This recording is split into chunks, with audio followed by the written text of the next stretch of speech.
As small islands, we are extremely vulnerable to climate change. That is becoming increasingly clear. Let's hear from some of our experts. Well, Dr. Ragster, one of our guests is Nicholas Drayton, a marine biologist. Nick, can you tell us how you think the Virgin Islands can adapt to climate change? Well, I think the first thing we need to do is we need to better inform ourselves. The sort of information that Dr. Watlington just shared with us is a start. Each one of us needs to accept the responsibility to inform ourselves about the potential impacts of climate change on our island ecosystems and what are the possible implications for us as individuals, as communities, and as a territory. Then we need to act. We need to become more engaged in terms of lobbying the decision makers to make sure that they do the right things, that they help to reduce land-based sources of pollution, for example, and they do their part to reduce the impacts on climate change as a phenomenon itself.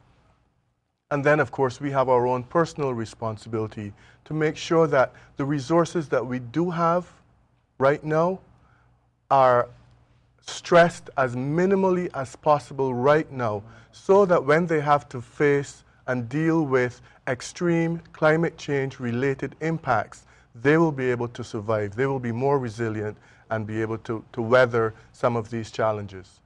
Thank you, Nick.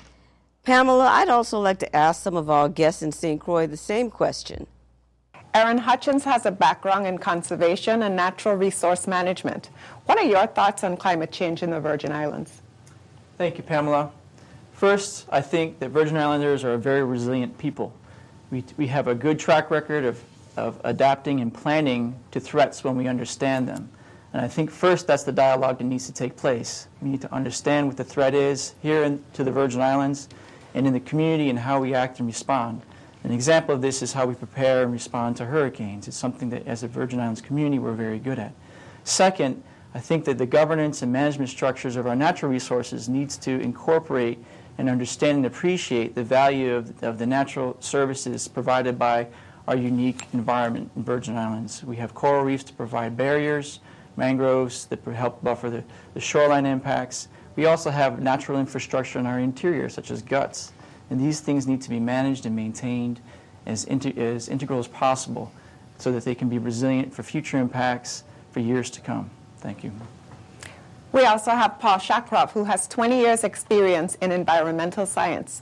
Paul, please tell us what you think from your perspective. Thank you, Pamela.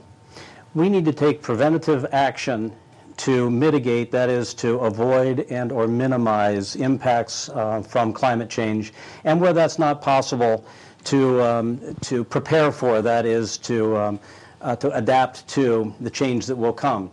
And there are specific things that we can do right now. For example, in the case of dengue fever, we can reduce the habitat for the mosquito by improving drainage and stormwater sewage systems, stormwater drainage systems, and by even something as simple as taking tires out of the guts. These are actions that the VI Waste Management Authority and the Department of Public Works and the citizens of the Virgin Islands should take on immediately. We'll also find that these actions not only prevent future impacts from climate change, but also improve our condition in the present. Another action is that the CZM should reduce the development in coastal zone areas that are impacted by storm surge. This again will improve the economic development. It will reduce the hazards to life and to injury, as well as property damage in the coastal zone, and it will generally benefit the Virgin Islander in the near term as well as long term. So there's things that we can do that will benefit us immediately, as well as give us long-term resilience against impacts from climate change. Karl Knight serves as advisor to Governor John DeYoung in the area of energy, the environment, and the infrastructure. What would the government have to do to be prepared for the expected impacts of climate change? Thank you, Pamela. Great question. There are perhaps two steps that the government has to take immediately to start to remedy the impacts of climate change. The first one, I think, is underway, and that's developing a broader sense of awareness amongst department heads and agency heads as to the types of impact that they can expect to experience within the areas of their jurisdiction.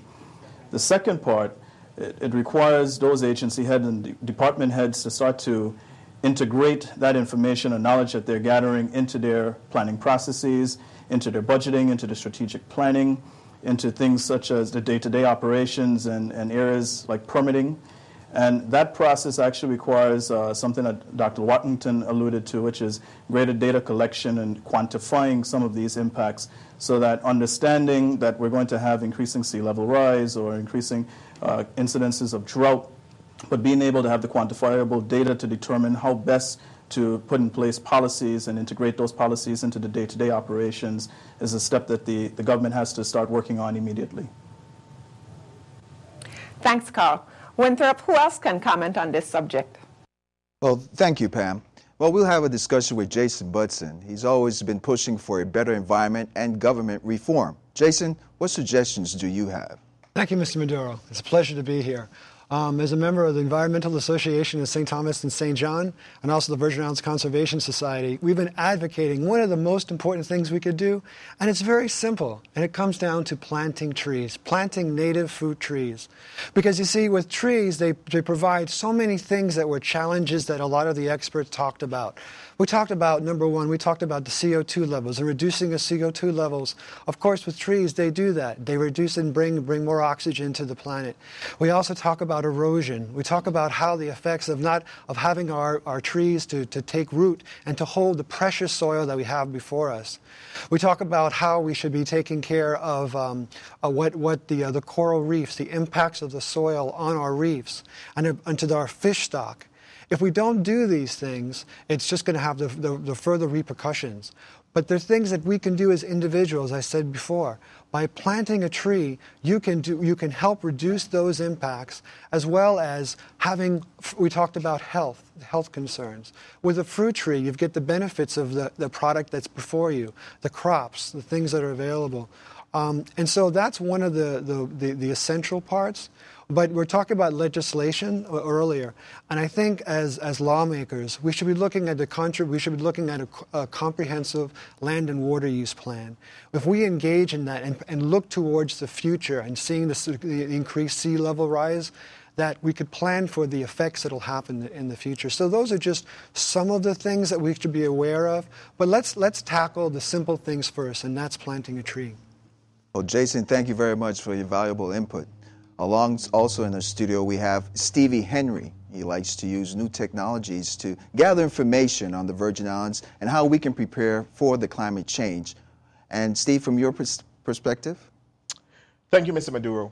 As a follow-up to what Mr. Knight just stated about data collection, in my view, the territory needs to adopt a culture of stewardship.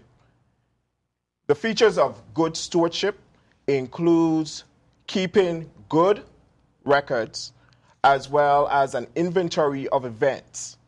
And not only keeping the records, but also analyzing the consequences of these events. And once you have that information, you can then move forward to identifying steps that are to be taken when an anticipated event occurs. Overall, I believe the territory adopting a culture of stewardship would help us to adapt to climate change. Thank you so much, Mr. Henry.